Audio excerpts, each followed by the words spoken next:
اعوذ باللہ من الشیطان الرجیم، بسم اللہ الرحمن الرحیم۔ NIC کے سننے اور جاننے والوں کو میرا سلام۔ پیغمبر اکرم حضرت محمد مصطفیٰ صلی اللہ علیہ وآلہ وسلم نے اپنی دل نشین آواز، اپنے رفتار و کردار اور بہترین اخلاق کے ذریعے لوگوں کو توحید اور خدا کی عبادت کی طرف بلایا۔ وہ لوگ جن کی فطرت پاک تھی آپ پر ایمان لے آئے اور خدا پرست بن گئے، لیکن جو دین کے دشمن اور بت پرست تھے انہوں نے آپ کی بات نہ مانی اور ہمیشہ اس کوشش میں رہے کہ کسی طرح سے آپ کی آواز کو دبا دیا جائے۔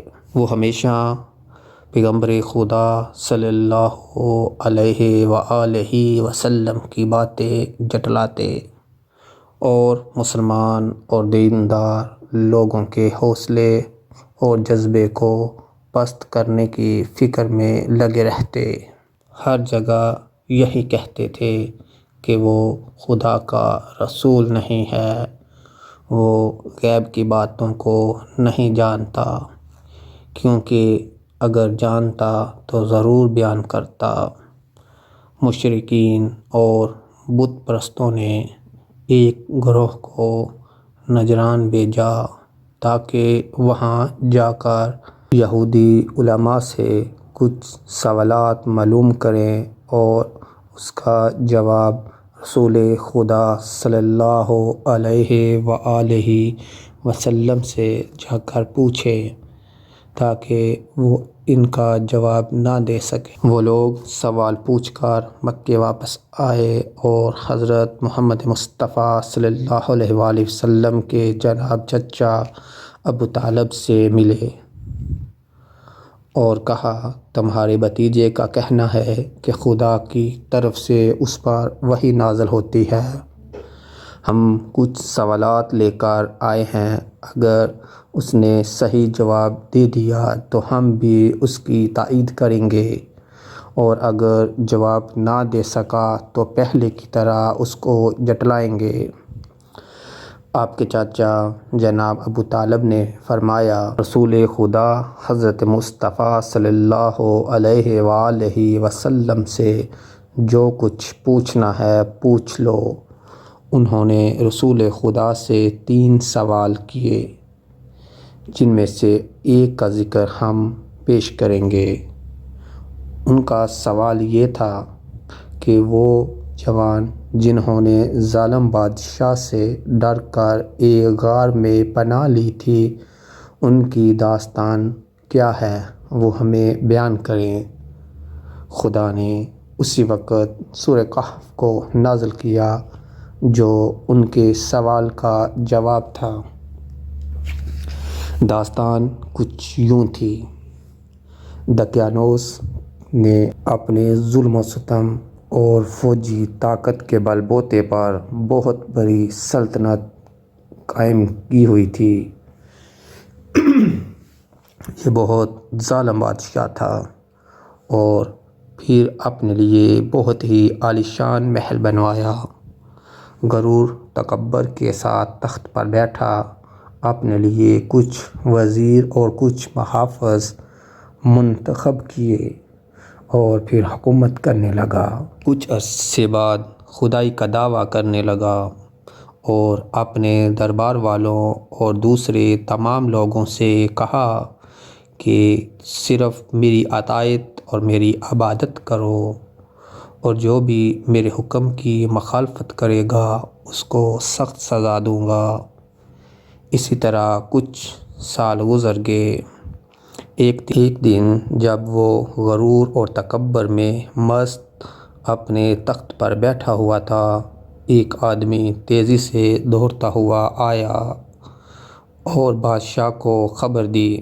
بادشاہ سلامت، ابھی خبر ملی ہے کہ ایک لشکر تیزی سے ہماری طرف حملہ کرنے کے لیے آ رہا ہے اور سرحد پار کرنے والا ہے۔ یہ خبر سنتے ہی دقیانوس بادشاہ کے چہرے پر ہوائیاں اڑنے لگیں اور ڈر کے مارے اس کا چہرہ پیلا پڑ گیا۔ یہ دیکھ کر اس کا وزیر اور دربار والے بھی تعجب میں پڑ گئے کہ ابھی تو اس نے خدا کا دعویٰ کیا تھا، اب اس کو کیا ہو گیا؟ اس کا ایک وزیر سوچنے لگا، دقیانوس خدا ہونے کا دعویٰ کرتا ہے اور لوگوں سے کہتا ہے کہ تمام چیزیں میرے قبضے میں ہیں، لیکن وہ خود بھی دوسرے لوگوں کی طرح ایک عام آدمی ہے، کبھی خوش ہوتا ہے، کبھی ڈرتا ہے، کبھی جاگتا ہے، کبھی سو جاتا ہے۔ یہ سب کام تو خدا کے لیے نہیں اور یہ خدا کے لیے مناسب نہیں اور یہ کوئی بھی صفت خدا میں نہیں پائی جاتی۔ کچھ دن بعد اس کے دوسرے دوست اس سے ملنے اس کے گھر آئے اور دقیانوس کے خدا ہونے کے سلسلے میں باتیں ہونے لگیں۔ اس نے اپنے دوستوں سے کچھ یوں کہا، دوستو، بہت دنوں سے میں ایک اندر کی تبدیلی محسوس کر رہا ہوں۔ گویا مجھے ایسا لگتا ہے جیسے میرا ضمیر مجھ سے باتیں کر رہا ہے یا میری فطرت مجھے نور اور روشنی کی طرف لے جا رہی ہے۔ اس حالت نے میرے اوپر اتنا اثر کیا ہے کہ نہ کچھ کھایا جاتا ہے اور نہ ہی مجھے نیند آتی ہے۔ آخر یہ کیا ہو گیا ہے؟ دوستوں نے کہا، ہمیں بھی بتاؤ، ہمیں بھی بتاؤ۔ اس کے دوستوں نے اس کو بارہا کہا، دوستو، جب میں آسمان کی طرف دیکھتا ہوں اور اس کائنات کی وسعت اور عظمت کے بارے میں غور و فکر کرتا ہوں تو سوال پیدا ہوتا ہے کہ ان چاند، سورج اور ستاروں کو کس نے پیدا کیا؟ جب میں زمین اور دوسری مخلوقات کے بارے میں غور و فکر کرتا ہوں تو سوچتا ہوں یہ سب کیسے پیدا ہوئے؟ یہ پہاڑ، یہ صحرا، یہ ہریالی، یہ دریا، یہ مختلف قسم کے جانور، یہ حشرات کس نے بنائے، کس نے پیدا کیے؟ خود یہ انسان کیسے پیدا ہوا اور پھر کیسے بڑا ہوتا ہے؟ خود ہم کو کس نے پیدا کیا؟ پھر تم کس نتیجے پر پہنچے؟ دوستوں نے جواباً کہا، اس نتیجے پر پہنچا ہوں کہ دقیانوس ایک کمزور اور ناتواں مخلوق ہے۔ وہ صرف خدائی کا دعویٰ کرتا ہے، ورنہ حقیقی خدا اور ہے جو حکیم، عالم اور اس پوری کائنات کو پیدا کرنے والا ہے۔ اس کے دوستوں نے بھی اس کی باتوں پر غور کیا اور پھر سب نے اس کی تائید کی۔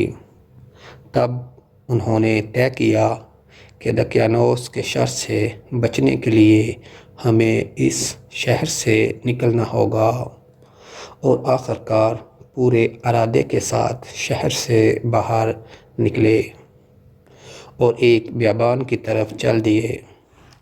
راستے میں ان کو ایک چرواہا ملا۔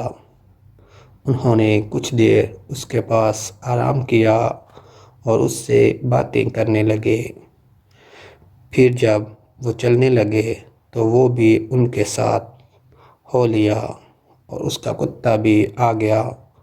انہوں نے کہا، اس کتے کو اپنے ساتھ کیوں لا رہے ہو؟ وہ ہمارے لیے خطرہ پیدا کر سکتا ہے اور اس کے ذریعے سے دشمن ہم سے باخبر ہو سکتا ہے۔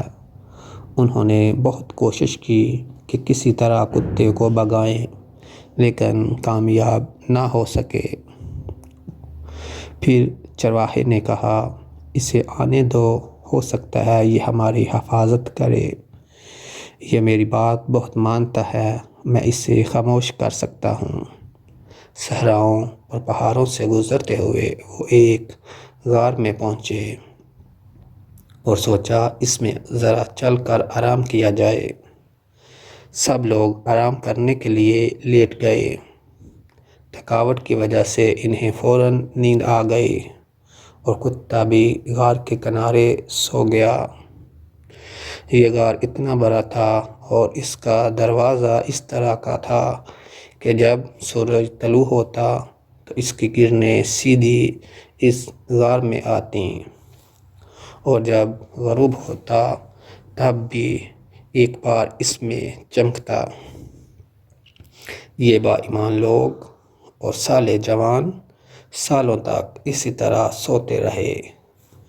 جب بیدار ہوئے تو سورج ڈوب رہا تھا، لہٰذا وہ یہ سوچ رہے تھے کہ ہم فقط ایک دن سوئے ہیں۔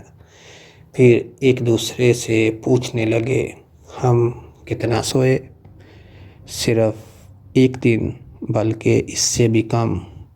وہ بھوکے تھے اور انہیں کھانے کی ضرورت تھی، لہٰذا طے یہ پایا کہ ان میں سے ایک شخص بہت ہی احتیاط سے شہر جائے اور کھانے کے لیے کچھ لے آئے۔ ان میں سے ایک تیار ہوا اور وہ باہر آیا۔ جب باہر آیا تو کیا دیکھا کہ باہر کا پورا منظر بدل چکا ہے۔ پہاڑوں پر صرف چند سوکھے پیڑ دکھائی دے رہے تھے اور کچھ نہیں۔ جس راستے سے وہ آئے تھے وہ بھی اسے عجیب سا لگا، اور شہر تو بالکل بدل چکا تھا۔ اسے بہت تعجب ہو رہا تھا اور کچھ سمجھ میں نہیں آ رہا تھا کہ آخر کیا ہو گیا۔ روٹی کی دکان پر گیا، چند روٹیاں اٹھائیں اور دکاندار کو وہ پیسے دیے جو ساتھ لایا تھا۔ یہ پیسے تو بہت پرانے ہیں، دکاندار نے کہا، آج کے زمانے کے نہیں، تمہیں ضرور کوئی خزانہ ملا ہے۔ اس نوجوان نے کہا، یہ تم کیا کہہ رہے ہو؟ یہ پیسے میں چند دن پہلے اسی شہر سے لے کر گیا ہوں۔ دکاندار نے کہا، تم جھوٹ بول رہے ہو، تمہیں ضرور کوئی خزانہ ملا ہے اور تم اسے چھپانا چاہتے ہو۔ لوگ اکٹھے ہو گئے، یہاں تک کہ بادشاہ کے کانوں تک پہنچی۔ اسے بادشاہ کے دربار میں حاضر کیا گیا تاکہ اس سے پوچھ تاچھ کی جائے، کیا تم کو کوئی خزانہ ملا ہے؟ بادشاہ نے اس نوجوان سے کہا، نہیں، مجھے کوئی خزانہ نہیں ملا۔ میں جب اس شہر سے نکلا تو لوگ مجبور تھے کہ دقیانوس کی عبادت اور پرستش کریں، اور جب واپس اس شہر میں آیا ہوں تو سب کچھ بدلا ہوا ہے۔ یہ کہانی شاید تم اس لیے سنا رہے ہو کہ ہم کو بیوقوف بناؤ۔ تمہیں معلوم ہے کہ ہمارے پیغمبر جناب عیسیٰ علیہ السلام نے فرمایا ہے کہ اگر کسی کو خزانہ ملے تو اس کا 5واں حصہ اس سے لے لیا جائے اور باقی اس کے حوالے کیا جائے۔ آخر آپ لوگ میری بات کیوں نہیں مان رہے؟ اس نوجوان نے کہا، میں اسی شہر کا رہنے والا ہوں اور جو کچھ کہہ رہا ہوں وہ سچ ہے۔ بادشاہ نے کہا، کیا اس شہر میں تمہارا کوئی گھر ہے؟ ہاں، نوجوان نے کہا، آئیے میں آپ کو اپنا گھر دکھاتا ہوں۔ بادشاہ اور کچھ لوگ اس کے ساتھ گئے تاکہ دیکھیں کیا یہ صحیح کہہ رہا ہے۔ یہاں میرا گھر ہے۔ جی ہاں، یہی گھر ہے۔ دروازہ کھٹکھٹایا گیا۔ ایک بوڑھے آدمی نے دروازہ کھولا اور پوچھا، کون؟ کیا کام ہے؟ بادشاہ نے کہا، اس شخص کا کہنا ہے کہ یہ گھر اس کا ہے اور اس کی کہانی بھی بڑی عجیب و غریب ہے۔ بوڑھے نے پوچھا تو اس جوان نے اپنا نام بتایا اور گھر کی کچھ نشانیاں بتائیں۔ وہ بوڑھا آدمی اس جوان کے قدموں میں گر پڑا اور اس کے ہاتھوں کو چومنے لگا۔ جو نام آپ نے بتایا ہے وہ تو میرے دادا جان کا نام ہے۔ بادشاہ سلامت، یہ سب وہ با ایمان جوان تھے جو ظالم بادشاہ دقیانوس کی حکومت سے بھاگ کر شہر سے باہر چلے گئے تھے۔ یہ سچ کہہ رہے ہیں۔ بادشاہ اور دوسرے لوگ بھی اس جوان کا احترام کرنے لگے۔ پھر یہ طے پایا گیا کہ غار میں چلا جائے تاکہ دوسرے نوجوانوں کا بھی دیدار کیا جائے۔ سب لوگ غار کی طرف چل پڑے۔ جب غار کے قریب پہنچے تو اس نوجوان نے کہا، ابھی آپ لوگ یہیں ٹھہر جائیں تاکہ میں اپنے دوستوں کو ساری بات بتا دوں، کیونکہ ان کو نہیں معلوم کہ وہ کتنا سوئے ہیں۔ اگر وہ آپ لوگوں کو دیکھیں گے تو یہیں سمجھیں گے کہ دقیانوس کی فوج ہمیں گرفتار کرنے آئی ہے۔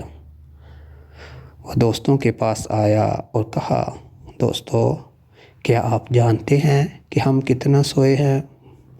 بتا تو دیا ہے کہ ایک دن، بلکہ اس سے بھی کم۔ نہیں دوستو، بلکہ ہم لوگ 309 سال تک سوئے ہیں۔ دقیانوس بہت سالوں پہلے مر چکا ہے اور اس کے بعد خدا نے ایک پیغمبر بھیجا ہے جس کا نام عیسیٰ ابن مریم ہے۔ خدا نے ان کو بھی آسمان پر اٹھا لیا ہے اور اس وقت کا بادشاہ اور سب لوگ حضرت عیسیٰ علیہ السلام کو ماننے والے ہیں اور سب لوگ آپ کے دیدار کے منتظر ہیں۔ اس کے دوست تعجب سے اس کی باتیں سن رہے تھے۔ ان میں سے ایک نے کہا، تم کیا کہہ رہے ہو؟ کیا یہ چاہتے ہو کہ ہم لوگوں کے لیے عبرت بنے؟ پھر کیا کیا جائے؟